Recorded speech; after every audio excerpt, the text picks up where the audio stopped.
తల వంచండి, కళ్ళు మూసుకోనండి, చిన్న ప్రార్థన చేసుకుందాం. మహాగణుడ, నిత్య నివాసి, పరలోకపు తండ్రి, సర్వశక్తిమంతుడ, అనంత జ్ఞాని, నీకు వందనాలు, స్తుతులు, స్తోత్రాలు. ఈ ప్రశస్త రాత్రి వేళ మేమెందుకు ఈ రీతిగా చేరి కూడి నీ స్మరణ చేస్తూ నిన్ను స్తుతిస్తున్నాము, నీ నామాన్ని గణపరుస్తున్నాము, మహిమపరుస్తున్నాము. సర్వము ఎరిగిన దేవుడు దేవ, నీకు వందనాలు, స్తోత్రాలు. పిడకాల మినిస్టర్ మోజెస్ గారు ఈ మారుమూల ఈ గ్రామం నుంచి ఎక్కడో తండ్రి యూరప్ ఖండంలో ఉన్నటువంటి యూకేకి మీరు తీసుకెళ్ళిన విధానాన్ని బట్టి నీకు వందనాలు, స్తోత్రాలు. ఆయన ప్రేమించి ఇచ్చినటువంటి భార్య, వారి దాంపత్య జీవితంలో మీరు ఇచ్చినటువంటి కుమారుడు కుమార్తె ఇద్దరిని కూడా డాక్టర్స్గా నాయన వైద్య సేవలో తండ్రి వారిని మీరు ఆశీర్వదించిన విధానాన్ని బట్టి నీకు వందనాలు. వారు ఎక్కడున్నా ఈ గ్రామస్తులు వారి మూలలు ఎక్కడున్నాయి, వారి జన్మ విధానం లేకపోతే వారి నేపథ్యం అంతా ఇక్కడే ఉంది ప్రభువా. పెంట కుప్పల నుంచి బేదలను పైకెత్తువాడు నేనే అని మీరు చెప్పారు తండ్రి. అటు రీతిగా నీ దాసుని ఉన్నతమైన శిఖరానికి గొప్ప పేరును, ప్రఖ్యాతిని, ఆశీర్వాదమును, ఐశ్వర్యమును మీరు అనుగ్రహించినందుకు నీకు వందనాలు. ఈ సమయంలో స్తుతిస్తూ కొన్ని మాటలు నీ బిడ్డలతో మాట్లాడుతూ ఉండగా మీరు సహాయం చేసి మహిమ పొందమని యేసునామమున అడుగుతున్నాను పరమ తండ్రి. అర్హత లేకున్నా ప్రేమించావు, ఇది కేవలం నీ కృపయే. లేకున్నా హెచ్చించావు, ఇది కేవలం నీ కృపయే. కృపయే కృపయే నేనేమయ్యున్నాను, నీ కృపయే. కృపయే కృపయే మేమేమయ్యున్నాను, నీ కృపయే. దేవుని మహిమ కలుగును గాక. ఒక వాక్యాన్ని మీకు పరిచయం చేస్తాను. ద్వితీయోపదేశకాండం 4వ అధ్యాయము 6వ వచనాన్ని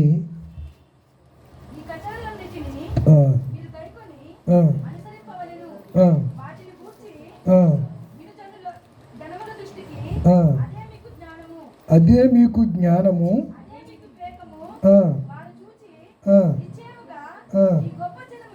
ఈ గొప్ప జనమును ఏం చెప్పుకుంటారట? చాలండి. ఏ జనాన్ని గురించి జ్ఞాన వివేకం గల జనులని చెప్పుకుంటారు? ఎవరు చెప్పుకుంటారు? ఈ మాట్లాడరేంటిలా? బాగున్నారా? స్పృహలో ఉన్నారా? ఆదివారం రాలేదు కదా, మర్చిపోయారేమో. బాగున్నారా అందరూ? నేనైతే బాగా అలసిపోయాను అనమాట. మామూలుగా కాదు, రాలేని పరిస్థితి. ఏం తప్పదు కదా, ప్రభు కాడెత్తుకున్నాం. చావైనా బ్రతికైనా, చావో రేవో ప్రభు సేవలోనే, తప్పదు. నేను చెప్పాలనుకుంటున్న విశేషమైనటువంటి దేవుని మాటలు ఏంటంటే, అక్కడ కొటేషన్ చూసుంటారు. చెప్పండి చూడకుండా. మీరు ఎవరు చూడలేదండి? ఒకళ్ళే చెప్పారు. చూడలేదా? చూడరు మీరు. అయిపోయి ఇది చూడరు. కానీ రోడ్డు అంటే వెళ్తే అన్నీ చూస్తారు. అబద్ధాలు ఆడకండి. ఏమోనుగా చూడరా? అమ్మో, అయ్యి బాబా, వెరీ గుడ్, మంచిదే. చూడకపోతే చూసారా ఎప్పుడైనా? ఇప్పుడు వెళ్ళినప్పుడైనా చూడండి, వెళ్ళినప్పుడైనా చూడండి. చాలా బాగుంది, అద్భుతమైన మాట. బుద్ధి జ్ఞాన వాక్యం కూడా చదివించా కొలసీ రాసిన పత్రికలో.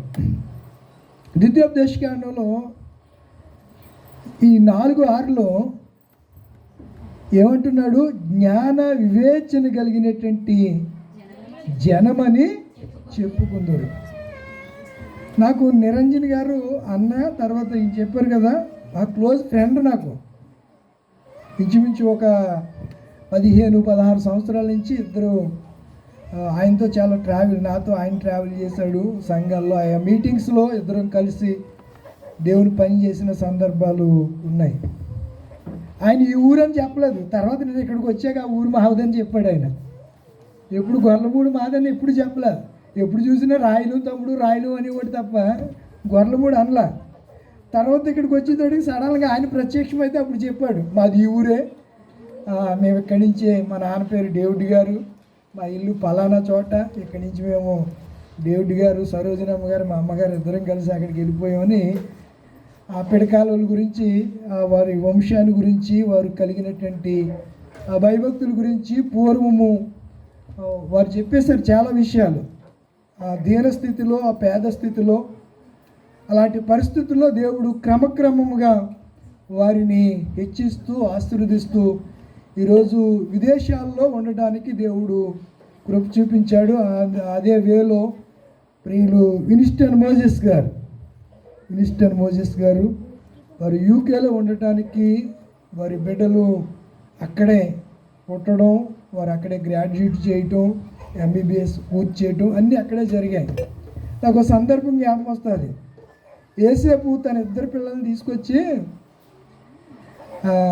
నాన్న నాకు ఇక్కడ దేవుడు ఈ పిల్లల్ని ఇచ్చాడు అని అంటే, యాకోబు వాళ్ళిద్దరిని దగ్గరికి తీసుకుని మనషే ఎఫ్రాయిము, వాళ్ళిద్దరి పేర్లు ఏంటి చెప్పండి, మనషే ఎఫ్రాయిం. అప్పటికి అయ్యగారికి, యాకోబు అయ్యగారికి ఏం కనపట్టలేదు, కన్ను దృష్టి మందగించింది.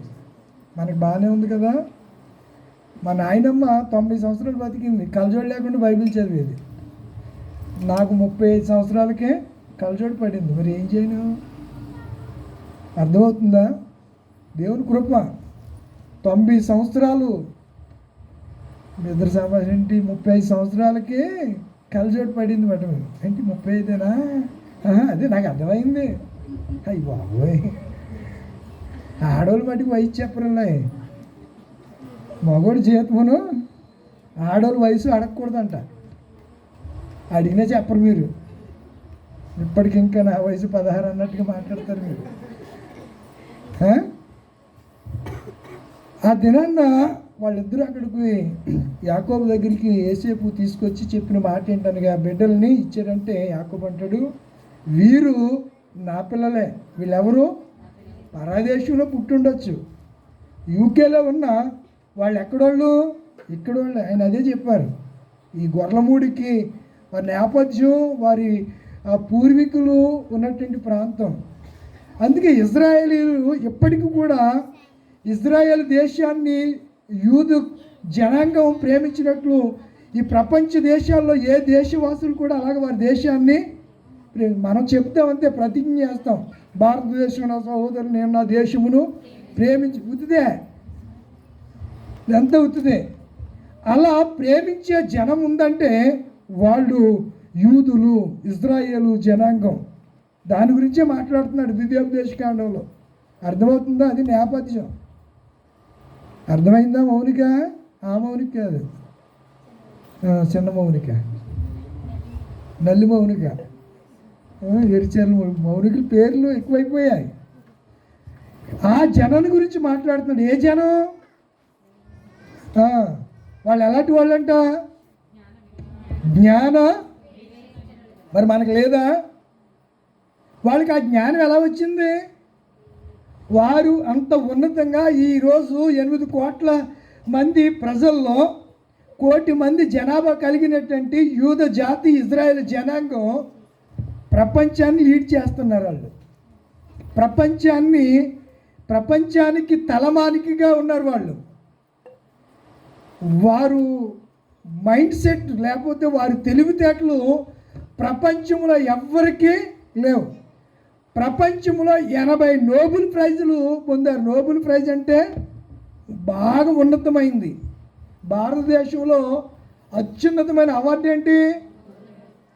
భారతదేశంలో అంటే భారతరత్న. ఏంటి అయ్యారా? భారతదేశంలో అత్యున్నత అవార్డు ఏంటి? Bharat Ratna. Doctor BR Ambedkar Bharat Ratna. Doctor BR ఎప్పుడు వినలేదంటున్నా. ఇప్పుడు వాళ్ళు యూకేలో అలాగా అనాటమీ అని ఒక సబ్జెక్ట్ ఉంటుంది ఎంబీబీఎస్లో. ఆ పుస్తకం ఎంత ఉంటుంది, మా ఇంట్లో ఉందిలే, ఎంతలా ఉంటుంది. చాలా మొత్తం మానవుని యొక్క పుట్టుపురాత్రాల గురించి అన్ని విషయాలు చాలా కూలంకషంగా అందులో రాయబడతాయి. ఎందుకు ఈ విషయాలు జ్ఞాపకం చేస్తున్నానంటే, వారికి ఆ జ్ఞానం ఎలా వచ్చింది? దేవుని యందు భయభక్తులు కలిగి ఉండే ఆజ్ఞలను పాటించడం ద్వారా. ఆ పై మాటలు అయ్యే ఉంటాయి. ఆది కాండంలో, ద్వితీయోపదేశ కాండంలో పై మాటలు అవే రాయబడి ఉంటాయి. 2వ వచనం చదవండి. మీ దేవుడని యెహోవా ఇచ్చిన ఆజ్ఞలను మీకు ఆజ్ఞాపించుచున్నాను, వాటి గైకొనుట యందు నేను మీకు ఆజ్ఞాపించిన మాటల దేనిని కలపకూడదు, దానిలో దేనిని. వారు ఆజ్ఞలు పాటించాలి అని దేవుడు చెప్పాడు. పాటించిన జనాంగం ఇశ్రాయేలు జనాంగం. వారు పాటించలేదు అనడానికి వీల్లేదు.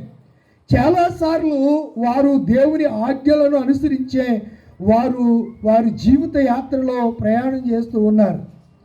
ఇప్పటికి కూడా తోరా అంటారు. దాన్ని ఏమంటారు? తోరా అంటే ధర్మశాస్త్రం. 5 గ్రంథాలని తోరా అంటారు. ఏమంటారు? మీకు ఏం అవసరం లేదు, హల్లెలూయా చేతులు ఎత్తండి, చప్పట్లు కొట్టండి, చేతులు పైకెత్తి కొట్టండి, కిందెట్టి కొట్టండి, ఇవి చెప్తే బాగా చేస్తారు మీరు. ఎక్సర్సైజ్ అంటారు వీటిని. ఈరోజు సేవకులు ఈ యోగా అంతా మీతో చేయించేస్తున్నారు. నేను యూట్యూబ్లో చూశారు, ఓ పాస్టర్ అంగి చేసుకుని డ్యాన్స్ చేస్తున్నాడు. చూడలేదు మీరు? చూసారా? అయ్యి బాబోయ్, ఆడు భరతనాట్యం చేస్తున్నాడు. మరి ఇంక మనం ఏం చెప్తాం? ఎక్కడ చేసింది? ఎక్కడ? పులిపేట మీద. ఎక్కడ? బలిపేట ఉంది దగ్గర. బలిపేట మీద ఉండి ఇలాంటి దొరికితే పచ్చికమ్మ మెచ్చుకుని నా కంటపడాలి. అసలు అయిపోయాడే. వాళ్ళకేం తక్కువని వీళ్ళు ఉన్నారు కదా, క్యాథలిక్ నన్స్, వీళ్ళు డ్యాన్సులు ఎంత మొదలెట్టారు. వీళ్ళు డ్యాన్సులు వేస్తున్నారు. మీరు చూడండి. ఇలాంటి పరిస్థితుల్లో వీళ్ళని జ్ఞానం కలిగిన వాళ్ళు అనగలమా? అనలేము. దేవుని జ్ఞానం కలిగిన వారు ఆ జ్ఞానాన్ని బట్టి ఎవరికి మహిమగా జీవించాలి? దేవునికి మహిమగా జీవించాలి. వారిని బట్టి దేవుని నామము జనములలో ప్రకటించబడాలి. వీరి పట్ల, ఈ జనం పట్ల దేవుడు వీరికి ఇచ్చినటువంటి పేరు ప్రఖ్యాతులు, జ్ఞాన వివేచనలు బట్టి పరలోకమందు ఉన్నటువంటి మన పరమ తండ్రి ఏం చేయబడాలి? స్తుతించబడాలి, గణపరచబడాలి అని దేవుని యొక్క ఉద్దేశం. అయితే చాలాసార్లు నేను చెప్తూ ఉంటాం కదా, కూడి కలిగితే ఏం మర్చిపోతాం.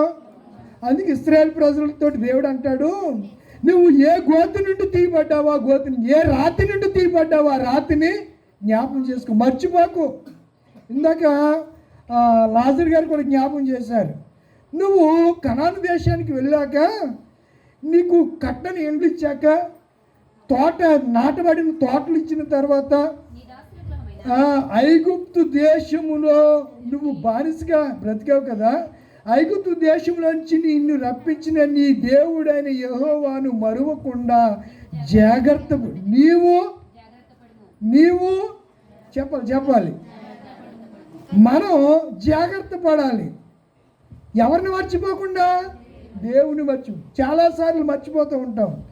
నీవు చేసిన ఉపకారములకు నేనేమి చెల్లింతును, నీవు చేసిన నేనేను చెల్లింతును. ఏడాది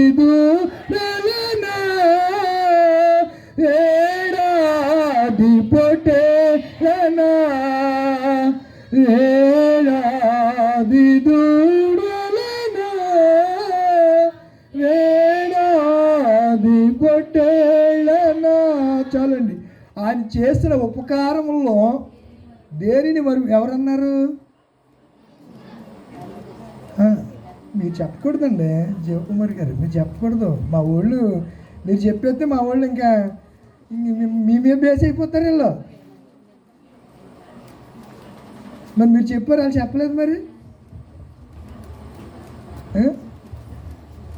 ఎవరన్నారు? ఓ తెగ తిరగేస్తున్నా 103వ కీర్తనలో అన్నాడు. ఆయన చేసిన ఉపకారంలో నేను అడిగింది ఏంటి? ఎవరన్నారు చేసిన ఉపకారాలు మరువద్దని ఎవరన్నారంటే మీరు టక్కన ఏం చెప్పాలి? దావీదు గారు అన్నారని చెప్పాలి. మీరు చెప్పారా? ఇప్పుడు ఇవిడు చెప్పేసాక నేను చెప్పాను ముందు లేదు చెప్పారా?